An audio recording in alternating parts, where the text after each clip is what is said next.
Any questions, please? Any review numbers there to you?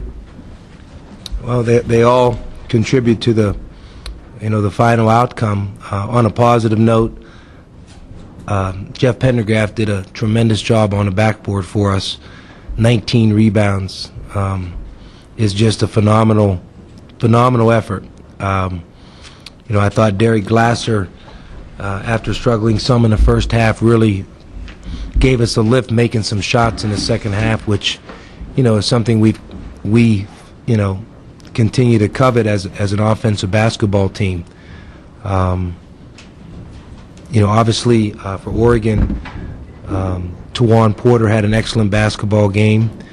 I thought our guys really continued to battle, as they have all year. 17 offensive rebounds, and holding a great offensive team like Oregon to under 40% on their home court, including 28.6% in the second half. So I think, once again, all things considered, I'm pleased with the defensive effort. I thought the rebounding was good.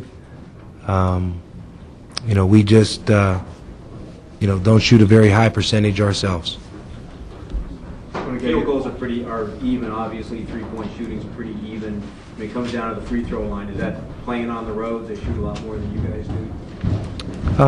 I don't have a lucid explanation for that. I don't know that it necessarily is a function of where the game is played. It certainly shouldn't be.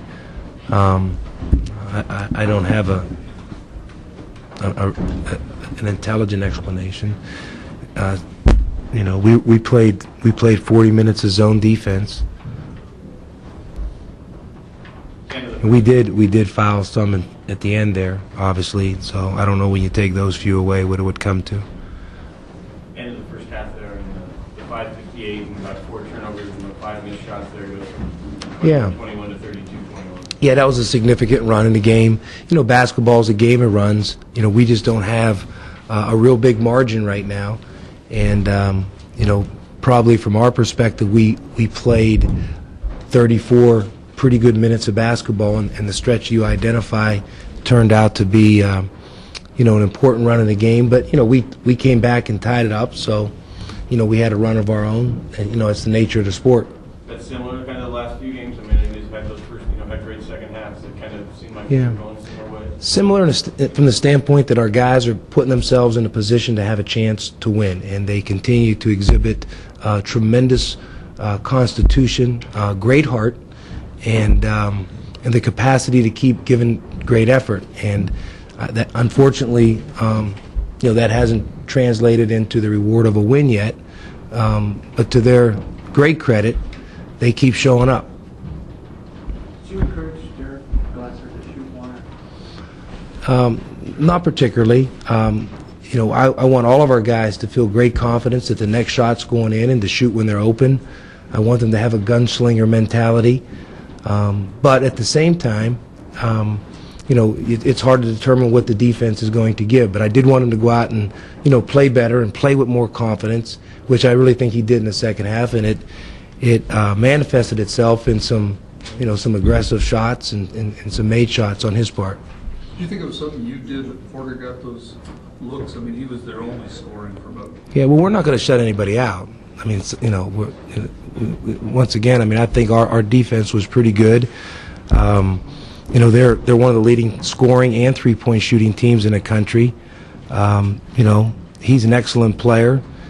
I would have liked him not to get those shots and make them, but all things being equal, when you look at the scope of the defensive effort, the numbers are relatively positive from our standpoint. I thought our kids gave great effort on that end of the floor, and like I said, you're not going to come in and shut them out. Someone's going to make some baskets for them. When a guy gets such a hot hand, and with your playing style, that's kind of hard to overcome, isn't it? Well, hot hand, no matter what your style, is hard to overcome. I don't know what's unique about our style, but we're certainly not trying to hold the ball. We're not milking the shot clock. You don't see that out there by us.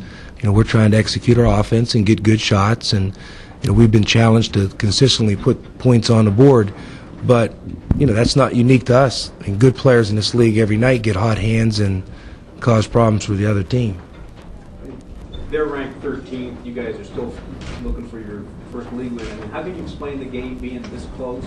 Well, you know, that's, you know, not a new thing for us. I mean, we've been hanging around here all season. With a couple of exceptions, most of our games have been very similar to this. You know, this wasn't an anomaly. Is it even more frustrating that you've gotten close against two ranked opponents?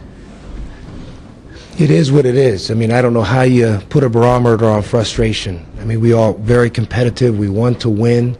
But at the same time, it's important that we recognize the positive things that our men are doing, and that we maintain hope, because, you know, you have to have that mindset and disposition if you're going to improve and continue to move forward. You know, frustration doesn't exist except in your own mind. I mean, you can't go over there and touch frustration. If you choose to be frustrated, you will be frustrated. And I don't know what positive will come of that.